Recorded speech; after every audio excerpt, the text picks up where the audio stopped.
As we all know that the indications for liver transplantation in the pediatric population over the last couple of decades have expanded considerably and now include conditions that produce chronic liver failure, acute liver failure, malignancy, and very importantly, metabolic diseases in which there is no liver failure per se, but a liver replacement prevents the extrahepatic complications of the disease. The list of metabolic conditions which produce liver failure where a liver transplant would be indicated is quite long. Wilson stands at the top, and we have progressive familial intrahepatic cholestasis, and we are beginning to see more and more of this. Glycogen storage disease, rare but definitely there. Defects in bile acid synthesis, which we hardly ever diagnose in our country. Galactosemia, tyrosinemia, alpha-1 antitrypsin, which fortunately is not a significant problem, and it is a landmark paper that came about a year ago from All India Institute, where they found no case over a large cohort of children with liver disease, and perhaps measuring an alpha-1 antitrypsin level in our population is really a waste of money, and unfortunately cystic fibrosis is not common at all. Now, when do we time the liver transplant? This is extremely important. It depends on the success of medical therapy. For example, Wilson's disease, where we have good medication, or tyrosinemia, where now medication is available. Complications like portal hypertension and bleeding, and this could dictate when we perform a transplant. Presence of reversible extrahepatic disease. For example, in tyrosinemia, we know that cardiomyopathy can develop, and if you have very significant cardiomyopathy and it's getting worse, then you perhaps have to consider transplant earlier. Risk of hepatic cancer, this is of relevance in tyrosinemia, it's of relevance in glycogen storage disease, and very important, the quality of life. This is really critical when we are dealing with a child with progressive familial intrahepatic cholestasis, and for some of the postgraduates, believe me, when you see a baby with PFIC, the baby and the family have not slept for months or years, and that to them is the biggest problem, because the pruritus is so intense, the child is scratching himself all the time, has all kinds of problems on his skin, and the first thing they say is, can you get rid of pruritus? And that alone, because of quality of life, can be an indication for liver transplantation. Now, turning to the specific disease entities, when is a liver transplant indicated in Wilson's?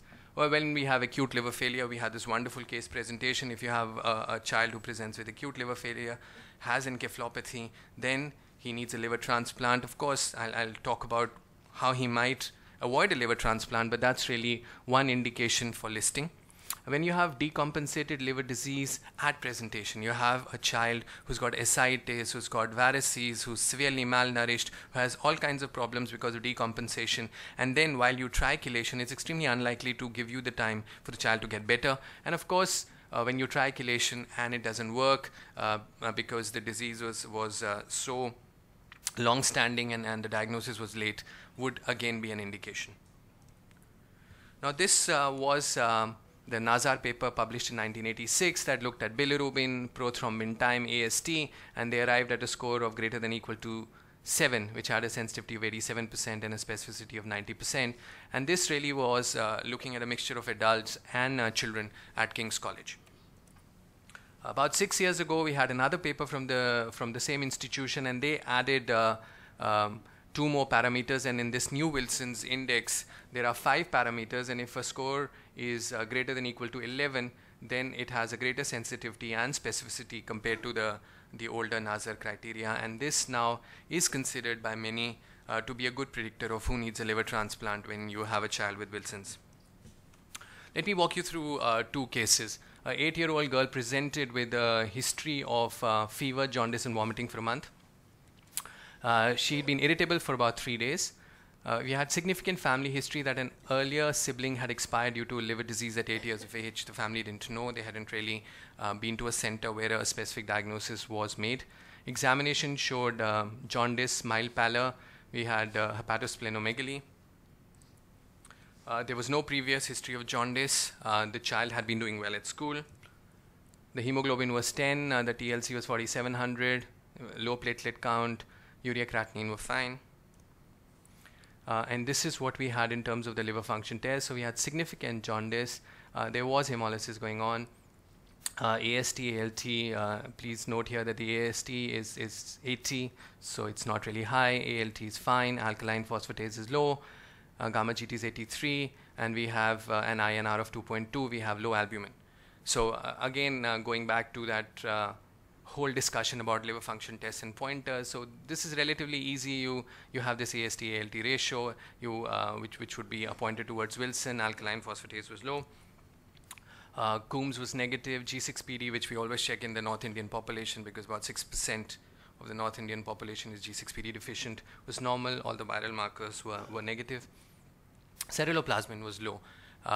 And we did look at the copper pre and post penicillamine, and that was high.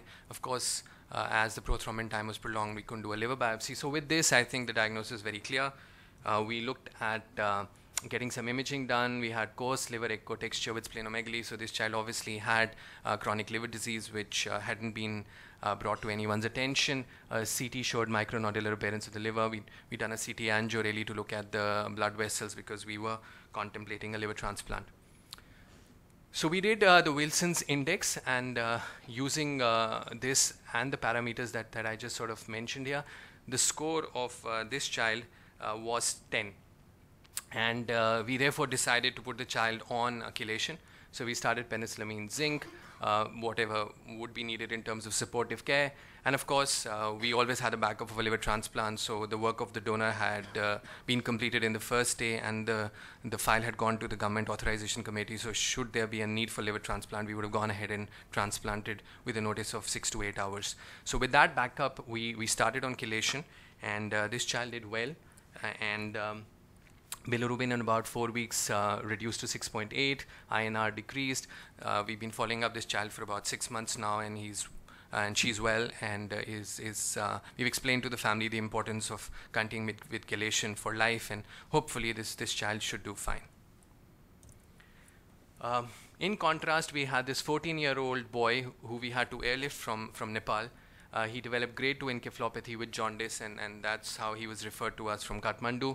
At presentation, his bilirubin was 22, his INR was 2.5, his AST was 247, ALT 162. Again, alkaline phosphatase was normal, and here you see we don't have the ratio of 2.2, and that's really the point that Rakesh was trying to make yesterday. Low albumin, and the TLC was 3000. Ceruloplasmin was low, and the new Wilson's index was 13. We had no time to do the 24-hour urinary copper. The child was deteriorating very rapidly. After coming into our hospital, he went into grade 3. We had to electively intubate him, and we transplanted him 48 hours later, with his mother being the donor. This is him at day 10 post-liver transplant, and he also does have the KF rings, which were looked at post-transplant. And he sent me this photograph about 6 months ago when he passed the class 10 exams, the board exams in Kathmandu, and he's doing well. PFIC liver transplantation is the only therapeutic option once cirrhosis has developed and you have decompensation. As I mentioned, poor quality of life is a pointer in this entity. This is a child from Peshawar in Pakistan, a 6-year-old boy with PFIC. We transplanted him in November 05. The donor was the mother, and this is his younger brother who also has PFIC. If you look at his stubby fingers, this is quite a pointer towards PFIC. Actually, whenever we are thinking of PFIC and child presents to us with history of intense pruritus, we always look at their fingers, and all these kids have very chubby fingers, and they also have, you can't really see them, have very prominent eyelashes. So in all our children with PFIC, we found these two things. It's quite interesting, actually. This is another child with PFIC, a 6-year-old boy. We transplanted him a month later. He's from Lahore, and his mother was his donor. And I have to tell you this little story. This child is a great cricket fan, and he used to play a lot of cricket. And the family requested that this child is a great fan of Sachin Tendulkar, so can he please meet Sachin Tendulkar? And I said, like, oh, that's really easy. Everybody wants to meet Sachin Tendulkar. But as it so happened that the Indian cricket team was playing a test match in Delhi, so I actually approached him, and Tendulkar actually invited him to his suite, played cricket with him for 1 hour in his suite. And actually this Tendulkar was bowling and this guy was batting, and he didn't get out. And the next morning we transplanted him. and he of course gave him this bat, and then he said, see you in Lahore. So this kid is doing well post-transplant. Sadly, his sister also had PFIC, and the father used to work in Saudi Arabia and used to come back only once a year. And by the time he came back and saw his child was in a very severely decompensated state, and they came from Lahore, and she came to our unit and she had this massive bleed 2 days before her transplant and died. And again, it just goes to prove that when you have a family history of PFIC, a transplant at the right time would be appropriate. And this family was really devastated because they have one child who's doing fine. They know that a liver transplant, if it works, can change your life, and they sadly lost their daughter. This is one of our youngest kids, and here we had a family history of a child dying at the age of 9 months, and this child had PFIC. This is this fellow at his first birthday, and this is him at his second birthday. He was transplanted at the age of 8 months.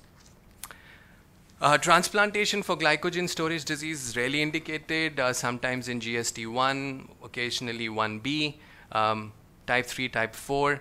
We know that multiple adenomas can develop in the setting of glycogen storage disease, and this can progress sometimes to paracellular carcinoma. But GSD and need for liver transplantation is limited, and the therapy largely revolves around nutrition. Galactosemia, well, you shouldn't really need to transplant a child with galactosemia. But sometimes when they present with acute liver failure, that's a problem, or they have decompensated cirrhosis, or of course they develop malignancy. Tyrosinemia. Now this was a condition for which liver transplantation really changed the prognosis for these children in the 80s and early 90s. And then that is the beauty of medicine. Then came nitrosamide, NTBC, a medication that was really discovered out of insecticides, and it has totally changed the scenario for patients with tyrosinemia type 1. So now any child with tyrosinemia should be put on NTBC, and the indications for liver transplantation are extremely limited. When you have no response to NTBC, or if you have acute liver failure at presentation where you start NTBC and you don't get improvement, and of course if you develop dysplasia or malignancy. But there's a problem with NTBC, and I know Ashish has some experience where he managed to get NTBC from Orphan, the company that makes it free.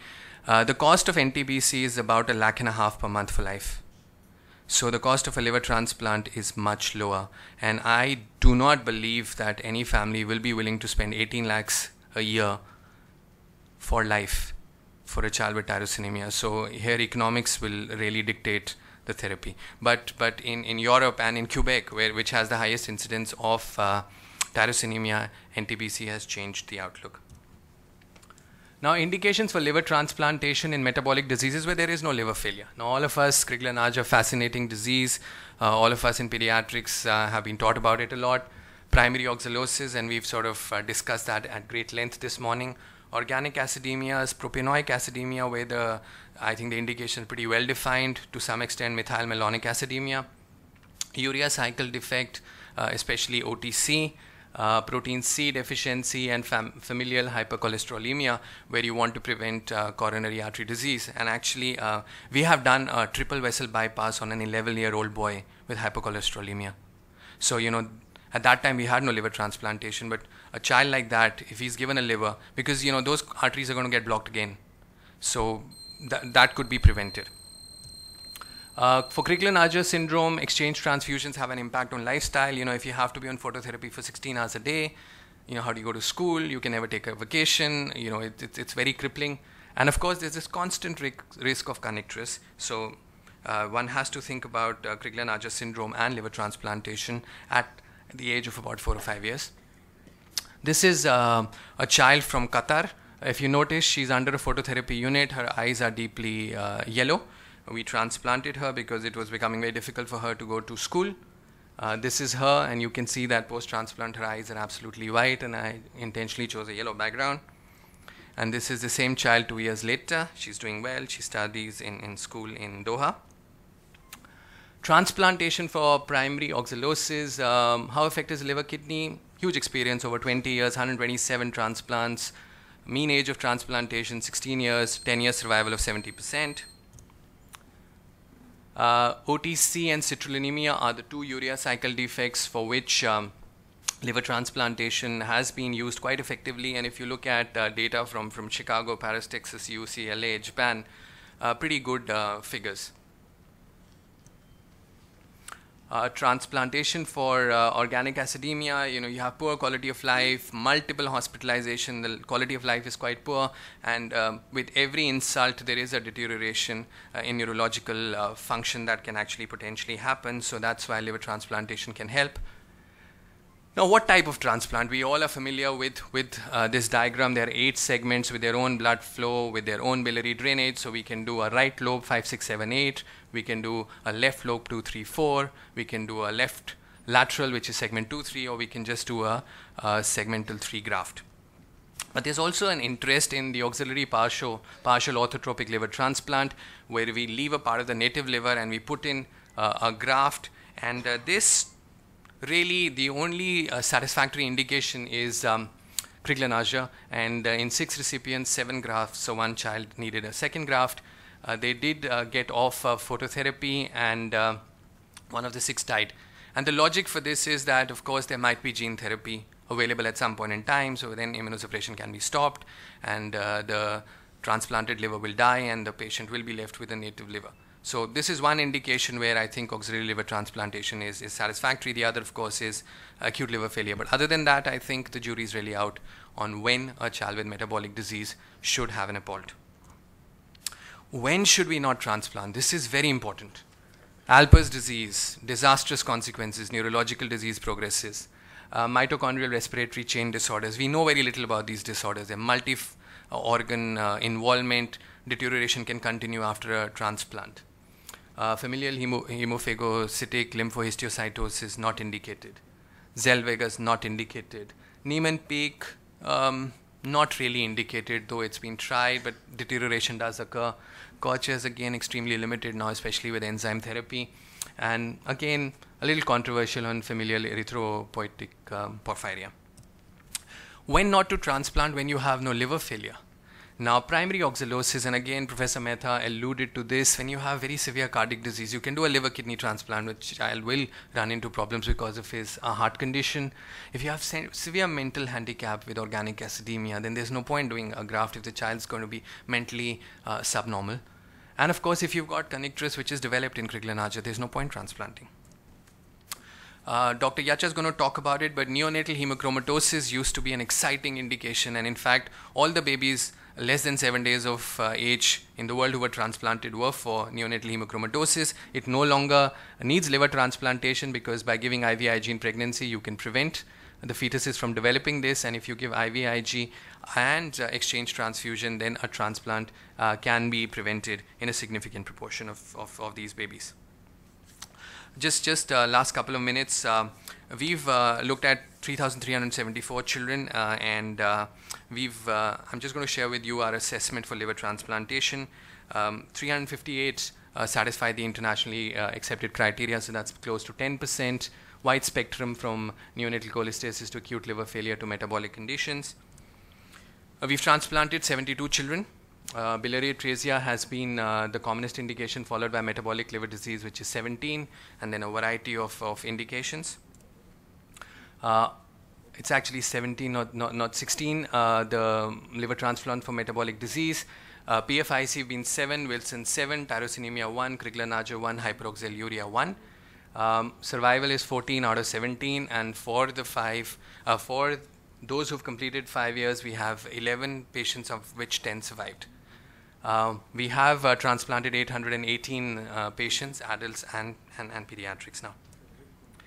How successful is liver transplantation? This is data from Europe. Biliary atresia, metabolic, pretty neck to neck. So it works well when you choose the patients appropriately.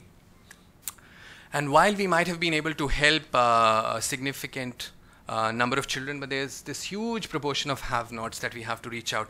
And in presentation after presentation, it's been highlighted. Money was a constraint, and so a transplant couldn't be done. And I want to end with this positive story.